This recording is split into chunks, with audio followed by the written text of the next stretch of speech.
মুখিয়ে সজাব কাহানী ব্যথার সমাধিত সুরাত মগন খয়াল ৰাতি মৌন পুৰা মই যেনে ৰ'দৰ বিলা শব্দত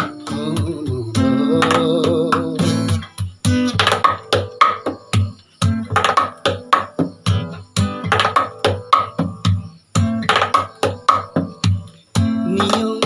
প্ৰিয়সী সন্তানবোৰে নিয়ম নমনা হ'ল মাতৃৰ চকু খন কুঁৱৰীৰ গহ্বৰ হৈ ৰ'ল সগুণে সদায় সভাকে পাতে ভাষণ কৰি ৰ'ল